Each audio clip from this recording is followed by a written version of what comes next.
Hello, I'm Tomi Hinkkanen. Welcome to Lahti. This is the 9th largest city of Finland with 120,000 inhabitants. It's a very young city, only gained its cityhood back in 1905. But how did this place become a medium-sized Finnish city? Let's go find out, because the Finnish history days are going on in the background in the Sibelius Hall. So let's find out and ask people who know. Ja tosiaan tuli Lahteen sitten ympäri Karjalaa koko luovutetulta alueelta. Voi sanoa, että tänä päivänä taikka sotien jälkeen sitten ei ole. And here's an expert who knows about the history of Lahti. He is adjunct professor Hannu Takala. You grew up here. You are from Lahti. Yes, right? I was born here, just a couple of 100 meters from where we are now at the moment. But you have roots in Karelia, and that's what you in fact talked about today. Yes, my mother comes from Karelia. She's an evacuee after the war, and so I'm half Karelian, half Finn. Of course, they were Finns, but still I have these roots from a little bit different Finn. Me too, from my father's side. This is a very interesting city, Lahti, and it's a very young city. If you could take us back to the 1800s, how did it get going?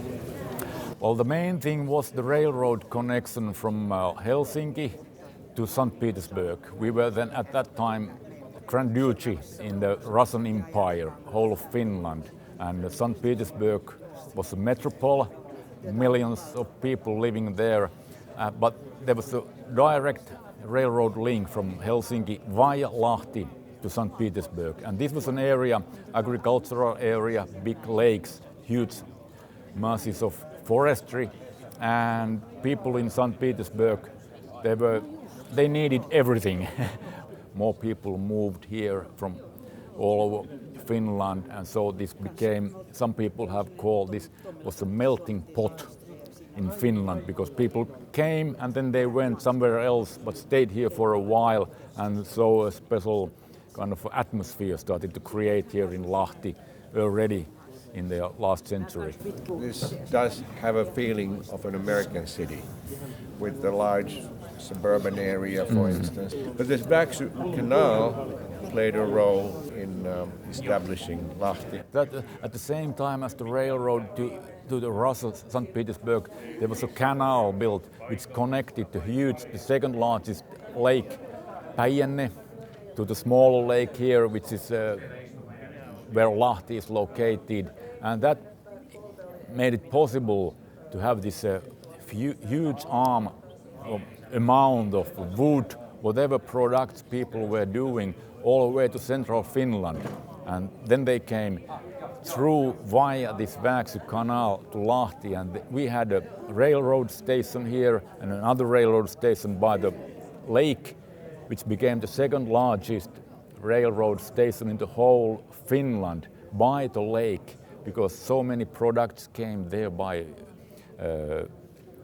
through the water systems, and then they were put into railroad carriages and went to the south coast of Finland or to Russia. The railroad and building of the Väksy Canal gave Lahti a tremendous boost and united it with the rest of Lakeland. The railroad brought all sorts of talent to town, like 1,000 Swiss cheesemakers and their families. Factories started going up. Formal school education was started by a local pharmacist. Russia's last Tsar Nicholas II granted city rights to Lahti in 1905. But 34 years later, in 1939, the Soviet Union attacked Finland. Lahti was a military town and it was heavily bombed by Russians during the war. Here was the national radio station was here in Lahti, situated here. All the radio broadcasts that went throughout Finland, it was sent here from Lahti. That was the idea why they wanted to bomb, to make it so that people don't get news. The city hall took a hit. City leaders stood by it proudly. It was later rebuilt. And if this Lahti City Hall reminds you vaguely of the Helsinki railway station, it may be because it was designed by the same architect, Eliel Saarinen. He later went to America to design buildings there, like Cranbrook Art Academy in Michigan, and his son Eero Saarinen designed the St. Louis Arch, the famous St. Louis Arch. But this is the Lahti City Hall.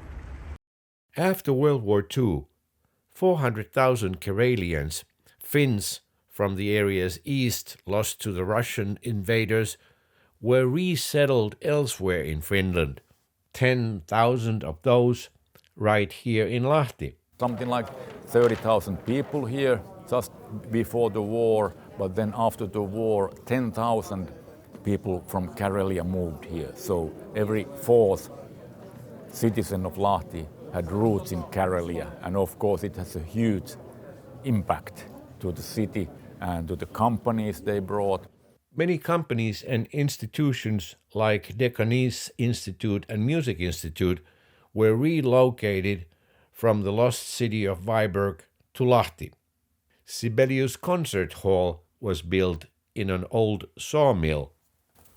Sports societies, violin players, orchestras, choirs, whatever came here, and this grew up very rapidly and became a completely different city than it was before.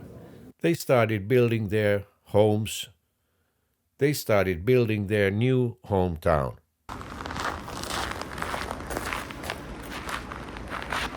And although Lahti is a new city, there's some historical buildings here as well. This one, built in 1907, used to host Dr. Zweigberg's childbirthing center and Hotel Seurahuone, among other things. And finally, to bring this all kind of today, you mentioned that the people of Lahti saw Karelian evacuees as a possibility, not a threat. Do you think that the people of Lahti are still welcoming to outsiders? Well, let us hope so. There are some, of course, minorities who don't think so, that they think they are a threat. But I think for most people are maybe not, they don't care too much. But for many people there is a possibility. If you go, many of the restaurants are run by these immigrants and so on. They are in different kind of companies. The workers are, of course, not mainly immigrants, but they are working over there.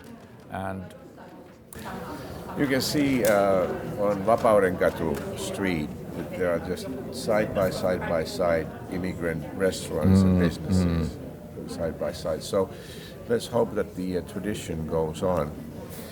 Thank you very much, Adjunct Professor Hannu Takala. And this concludes our tour of historical Lahti and the influence of Karelians in growing this city. I hope you liked this video. If you did, please click like and click the subscribe button to see more videos like this from Finland. Until next time, moi moi!